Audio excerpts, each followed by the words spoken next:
திமுக எம்பிக்கள் கூட்டம் சற்று முன்பாக முதலமைச்சர் தலைமையில் நடந்து முடிந்திருக்கிறது. இது குறித்து பேசுவதற்காக முன்னாள் மத்திய அமைச்சரும் தற்போதைய மத்திய சென்னை எம்பியுமான தயாநிதி மாறன் நம்மிடம் இருக்கார். அவரிடம் சில கேள்வி வைக்கலாம். சார், முதலமைச்சர் என்ன மாதிரியான விஷயங்களை இதில் உங்களுக்கு அறிவுறுத்தியிருக்காங்க? முதலமைச்சர் ஏற்கனவே நேற்று வெளியிட்ட வீடியோவிலே பதிவிலே தெளிவாக இதனால் தமிழ்நாட்டுக்கும் குறிப்பாக தென்னகத்தை சார்ந்தவர்களுக்கு என்னென்ன பாதிப்பு ஏற்படும் என்பதை தெளிவாக சொல்லியிருக்கிறார்.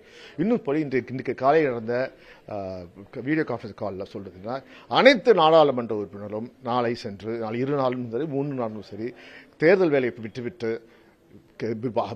மோடி அரசு தமிழகத்துக்கும் தென்னகத்துக்கும் இழைக்கின்ற அநீதியை எதிர்த்து குரல் கொடுக்க வேண்டும், அதற்கு எதிர்த்து வாக்களிக்க வேண்டும் என்று கூறுகிறார்.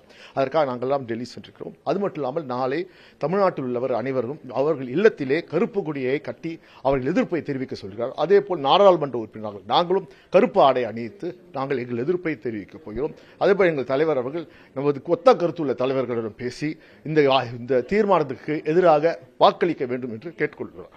கடந்த ஆண்டு இதே பாத்தீங்கன்னா முதலமைச்சர் ஒரு அனைத்து மாநில முதலமைச்சர்களும் கூப்பிட்டு ஒரு ஆலோசனை நடத்தினாரு இந்த டீலிமிட்டேஷன் சம்பந்தமா. குறிப்பாக மக்கள் தொகை கணக்கெடுப்பு 2011 எடுத்தது உங்களுக்கு ஏதாவது சிக்கல் இருக்கா? பாருங்க, கண்டிப்பா 2011 மக்கள் தொகை மிகவும் பழமையானது. 2021 நம்ம மக்கள் தொகை கணக்கெடுப்பு எடுக்க வேண்டும். அப்போது கோவிட்னால் எடுக்கவில்லை என்று அவர்கள் நல்லா வருது. அதுக்கு பிறகு அவர் கணக்கெடுப்பே நடத்தவில்லை. நாங்கள் மக்கள் தொகையில் கணக்கெடுக்காதீர்கள். நீங்க பாத்தீங்கன்னா 70களிலே என்ன சொன்னீங்க ஒன்றிய அரசு, நீங்கள் மக்கள் தொகையை கட்டுக்குள் வைத்துக் கொள்ள வேண்டும்.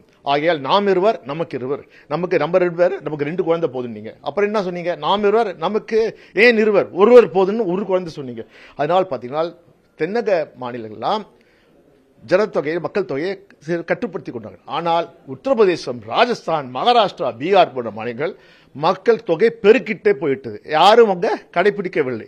யார் நீங்கள் சொன்னதை கடைபிடித்தார்களோ அவர்களை துன்புறுத்துகின்ற வகையிலே இன்று நீங்கள் கொண்டு வருகிறீர்கள் மறுசீரமைப்பு.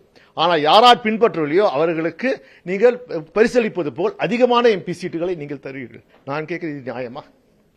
பிறகு என்ன ஆகும்? இன்னைக்கு பாத்தீங்கன்னா இன்று காலை இந்துஸ்தான் டைம்ஸ் வெளியிட்டது, இந்த மக்கள் கணக்கெடுப்பில் செய்தால் உத்தரப்பிரதேசத்துக்கு தற்போது 80 எம்பி சீட்டுகள் உள்ளன.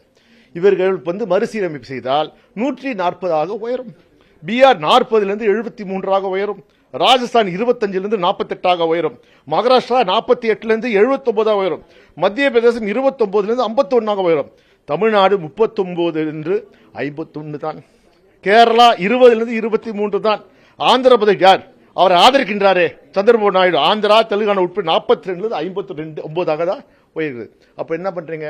எங்களுக்குள்ள நாடாளுமன்ற உறுப்பினரை நீங்கள் குறைக்கிறீர்கள். உங்களுக்கு ஆதரவாக இந்தி பேசுகின்ற மக்கள் ஆதரவாக இருக்கு. உங்களுக்கு இது எங்கே பாஜக ஆளுகிறதோ அங்கு உள்ள மக்கள் பிரதிநிதிகளை நீங்கள் உயர்த்தீர்கள். இதனால் பார்க்கும் நாளைக்கு ஒரு சட்டத்தை கொண்டு வர என்றால் தென்னக மக்களின் ஆதரவு உங்களுக்கு நாடாளுமன்ற ஒரு ஆதரவு தேவையில்லை. நீங்க நினைத்ததை செய்து கொள்ளலாம். நீங்க சர்வாதிகாரமாக தான் இருக்கீங்க. தொடர்ந்து நீங்கள் சர்வாதிகாரமாக செயல்படுவீங்க. இதை நாங்கள் தடுத்துவிடும். எங்கள் மக்களின் உரிமையை, எங்கள் எதிர்கால சங்கதிகளின் உரிமைகளை காத்திடும் ஒரே தலைவர் யார் இருந்தால் அதுதான் முத்துவேல் கருணாநிதி ஸ்டாலின். அரசியல் சாசன திருத்த சட்டம் இது. அப்படி இருக்கும்போது 3/2 பங்கு எம்பிக்களுடைய ஆதரவு வேணும். இப்போ பாத்தீங்கன்னா இன்னைக்கு பேப்பர்ல 185 சீட்ஸ் இந்தியா அலையன்ஸ் இருக்கு. எப்படி அவங்களால இதை நிறைவேற்ற முடியும்? அவர் என்ன செய்யறாங்களா, இது தேர்தல் சமயத்தில் அனைவரும் அவர்கள் தொகுதியிலே பார்த்து மாநிலத்திலே தேர்தல் பிரச்சாரத்தில் ஈடுபட்டுக் கொண்டிருக்கிறார். அது மட்டும் என்ன பண்ணுவாங்க, சிறு சிறு கட்சிகளை பேசி நீங்க புறக்கணித்து விடுங்கள், வாக் அவுட் பண்ணுங்க. நீங்க வாக் அவுட் பண்ணா யார் மக்களவையில் இருக்கிறார்களோ அவர்கள் 2/3 பங்கு தான் நமக்கு தேவை.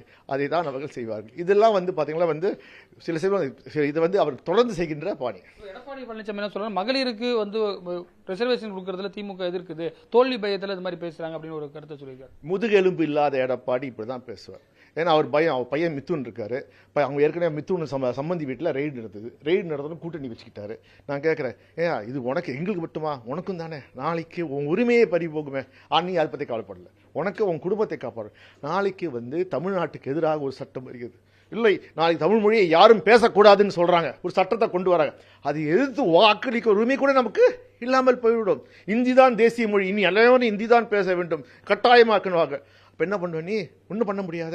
அது மட்டும் இல்லை, நாளைக்கு எந்த சட்டத்தை கொண்டு வந்தாலும் தமிழகத்தின் எம்பிகள் வாக்குரிமையோ இல்லை தென்னகத்தை சார்ந்த ஆந்திராவோ கர்நாடகாவோ கேரளாவோ ஒரிசாவோட எம்பிகள் வாக்கு தேவையே இல்லை. வடக்கே உள்ளவர்கள் வாழ்வார்கள், வடக்கே உள்ள எம்பிக்கள் இருந்தால் போதும் என்ற நிலையை கொண்டு வருகிறார் மோடி. விஷயங்கள் குறித்து விரிவாக நம்மிடம் பகிர்ந்திருக்கார் புதிய தலைமுறைக்காக ஒளிப்பதிவாளர் தினேஸ்வரன் ரமேஷ்.